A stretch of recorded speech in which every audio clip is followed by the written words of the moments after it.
As business owners, we often focus on what we're not doing and new strategies and new opportunities. In short, we're focusing on what we haven't got yet. And it could be related to personal growth, it could be related to professional growth, business growth. But the point is that we are focusing on what we don't have yet. And by doing that, we are neglecting to focus on what we do have and what we can do and what we have done. So, in this episode, I'm going to share with you and explore something that my business coach told me. And that was to really try and identify what you have done to get to where you are now, and most importantly, to protect it. Welcome to the Upgrade Your Education Business podcast. I'm your host, Sumantha, and I'm so pleased you're here.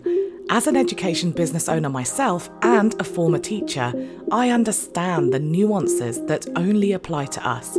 So in this podcast, I share fluff-free, tailored and actionable ideas that you can mould to suit your needs. If you'd like to take this conversation further, please do reach out. I would love to meet you. And finally, it would mean the world to me if you could leave a review. That way, you'll be helping me help more people. Thank you for tuning in. Enjoy.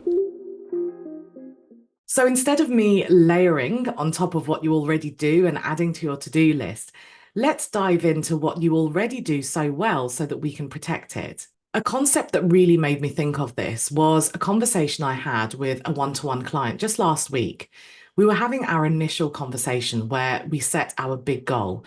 I always try and set just one big goal to focus on because it's easy to get distracted by multiple goals. And when we do that in one-to-one sessions, I find that people might get lots of information, they might even get lots of clarity, but they don't walk away with results. So we focus on one goal. And I was having that goal setting conversation. And the thing with this client is that her goal is to fill her group tuition classes. She wants to build a waiting list so that she has true stability, so that she feels safe, because her ultimate goal is to leave teaching. She wants to be a full-time business owner. She wants to be a tuition business. But the thing is, she isn't a beginner. She already has so many students. So instead of trying to find gaps in what she was doing, instead, we started from the point of working out how she's achieved what she has achieved. And I asked her that question.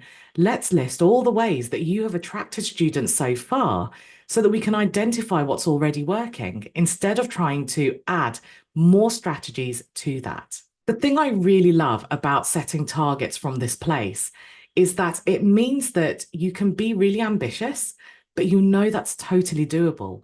One way to look at it is that if you've attracted one client, it means you can attract another. If you have 20, you can attract 20 more. So it makes goal setting really exciting rather than feeling like it's something that's out of reach. So I want to help you do that today.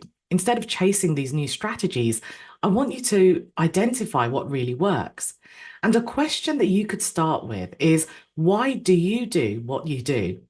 And I don't mean from your perspective. I mean from the perspective of your dream client in mind. What impact is it that you are successfully making on the people that you work with?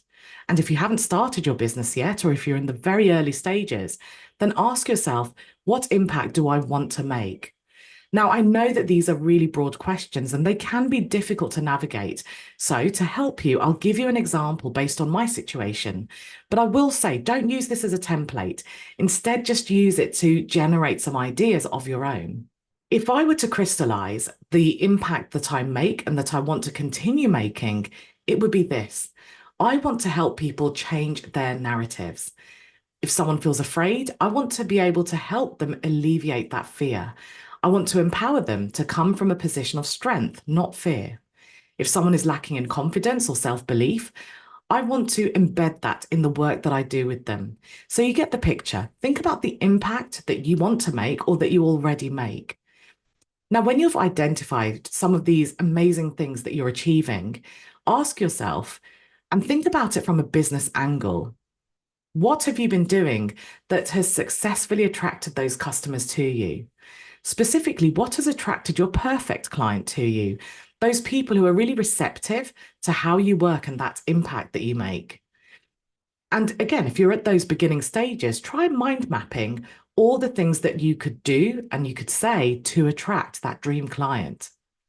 You see, everything is interlinked. So, although this episode is about helping you protect all the things that you do really well, it does leak into thinking about things like messaging. To attract the right people to you, you do have to be able to communicate what you do and how you do it in a way that absolutely resonates with them. Now, a lot of us business owners have a professional past. I used to be a classroom teacher, and before that, I was a corporate business trainer. And between that, when I was made redundant from being a trainer, I had a stint where I worked as a qualified copywriter. So we all have a professional past, and that professional past might be something we walked away from for difficult reasons, but they were still a catalyst in our lives that helps us do what we do today. So, another way to approach protecting things you do really well is to reflect on the skills and experience that you have developed and gained through that past. What's going to help you make the impact that you are so passionate about making?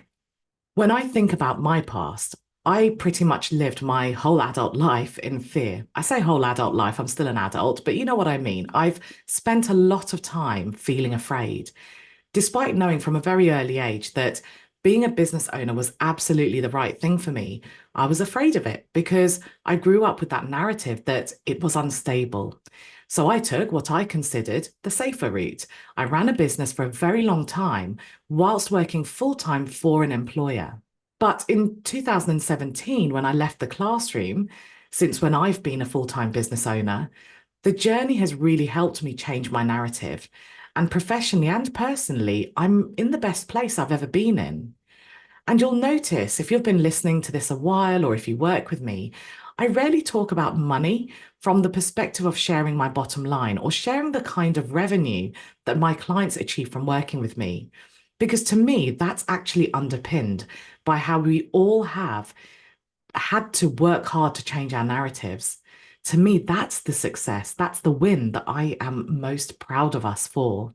So, leaning into that a little more, when you're sharing things like client stories or testimonials, think about exactly what you're sharing and whether that lines up with showing people the impact that you want to make or that you already make. Because the way I see it, we all have a different idea of what success means to us.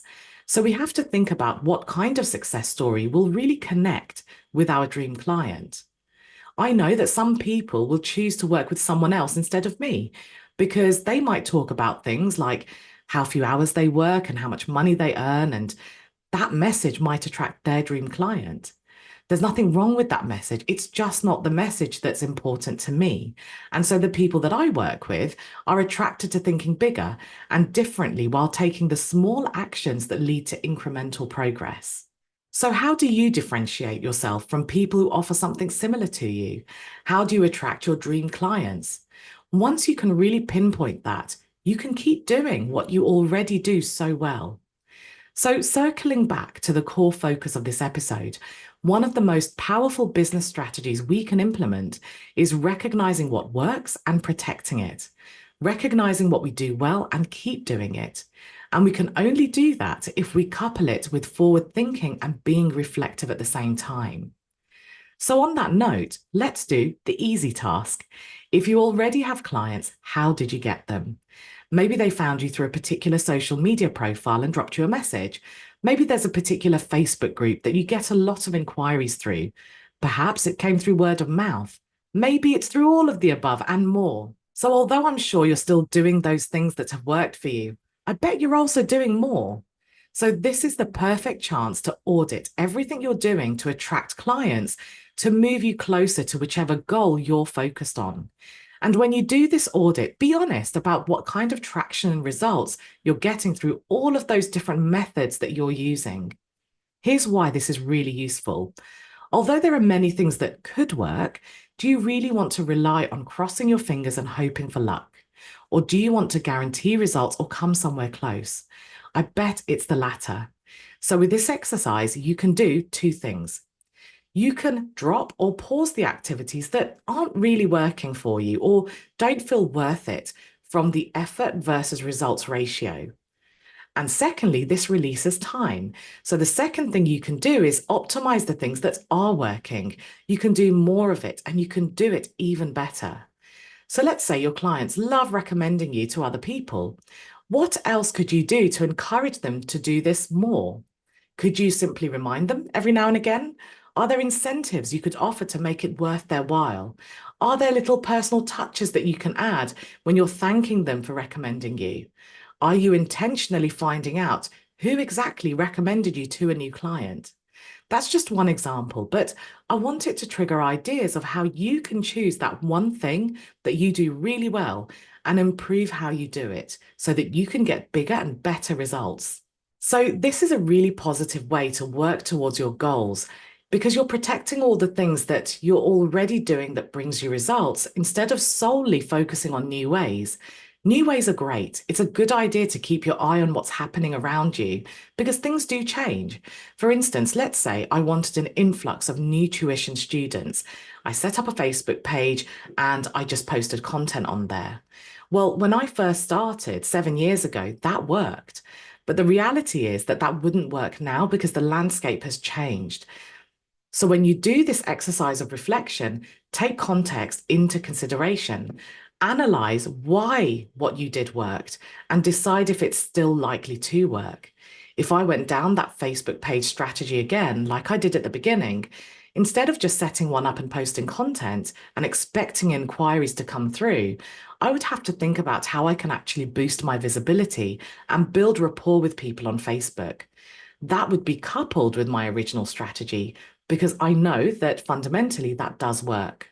So I hope you've walked away with some ideas.